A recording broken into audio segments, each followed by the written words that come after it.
क्यों बोते हैं? उसको बोने का कारण क्या है? केवल कोई कहे कि हम ठाकुर जी को भजते हैं, भगवान कृष्ण को भजते हैं, कोई कहे हम तिरुपति बालाजी को, नारायण को भजते हैं, कोई कहता है कि हम हरि विट्ठल को, पांडुरंगा को भजते हैं, हमारे यहाँ हाँ हम इनको भजते हैं तो जवारे नहीं बोते। ना ना, पुष्टि मार्गी है, ठाकुर जी की सेवा करने वाला है, उसके यहाँ भी ये 9 दिन जवारे बोए जाते हैं। रामानुज संप्रदाय से जुड़ा हुआ है, नारायण की पूजन कर रहा है, उसके घर में भी जवारे बोए जाते हैं। पांडुरंगा हरि विट्ठल की उपासना कर रहा है, उसके घर में भी जवारे बोए जाते हैं। जवारे का महत्व हमारे यहाँ शास्त्र कहता है। क्या महत्व है उसका, क्या फल है उसका? महाराज, जब देवी माता ने दुर्गा भवानी को पंचायत में बुलाया गया, शिव पंचायत में मां दुर्गा बैठी हुई है, और शिव पंचायत में जब दुर्गा भवानी बैठी, उपद्रवियों ने उपद्रव मचाया, अहंकारियों ने अहंकार मचाया, असुरों ने, राक्षसों ने हाहाकार मचाना प्रारंभ करा। तब उस समय पर देवाधिदेव महादेव माता पार्वती को देखकर, दुर्गा भवानी को देखकर मुस्कुरा रहे थे। केवल शिव मुस्कुरा रहे हैं, पार्वती को देखकर, दुर्गा भवानी को देखकर, मां जगत जननी को देखकर केवल मुस्कुरा रहे हैं। तब देवता सूर्य नारायण ने भगवान शिव जी को देखकर हाथ जोड़कर प्रार्थना करी। भास्कर देव बोले, सूर्य नारायण बोले, बाबा मेरे मन के संशय को मिटा दीजिए। शिव जी ने पूछा क्या काम है? बोलो क्या चाहते हो? शंकर भगवान से सूर्य देव, भास्कर देव कहते हैं, प्रभु आपके मुस्कुराने का कारण क्या?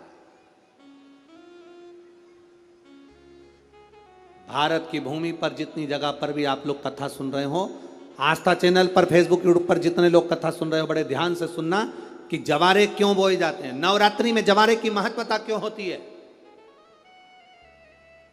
क्यों बोया जाता है, मिट्टी में गेहूं डालकर क्यों उत्पन्न किया जाता है, उसकी महत्वता क्या है? सूर्य नारायण पूछ रहे हैं भगवान देवाधिदेव महादेव से, आप दुर्गा भवानी को देखकर मुस्कुराए, आप हंसे हैं, आपके चेहरे पर प्रसन्नता आई है, कारण क्या? और महाराज देवाधिदेव महादेव ने कहा, यहां भगवान विष्णु, गणेश जी, भास्कर देव, आप सब बैठे हो। असुरों ने आक्रमण कर दिया, असुरों ने आक्रमण करा है, और वह असुर आक्रमण कर दिए हैं तो वो असुर प्रवेश कर रहे हैं, उपद्रव मचाकर, हाहाकार कर कर नष्ट करने वाले हैं इस पूरी पृथ्वी को। तो फिर उसको बचाएगा कौन, कैसे बचेगा?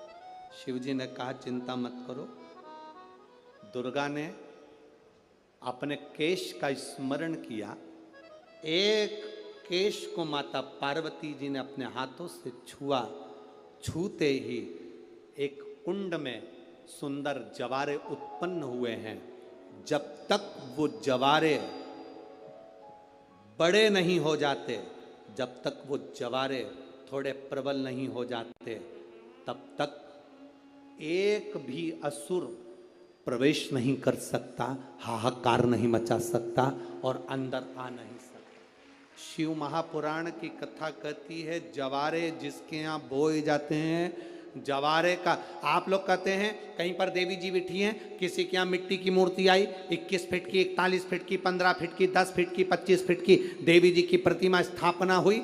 लोग कहते हैं हम देवी जी का दर्शन करने जा रहे हैं, दुर्गा जी का दर्शन करने जा रहे हैं। शिव महापुराण की कथा कहती है वो दुर्गा जी का दर्शन नहीं, देवी का दर्शन नहीं, नवरात्रि में जहां जवारे बोए जाते हैं वहां मात्र आप पांव रखते हैं तो अपने घर में से क्लेश दूर हट जाता है, अहंकार दूर हट जाता है, अभिमतता दूर हट जाती है, तकलीफें दूर हट जाती है।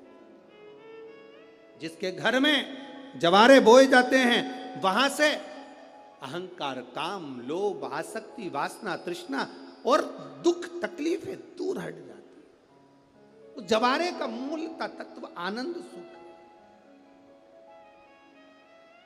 महाराज उसको समझने वाला समझ सकता।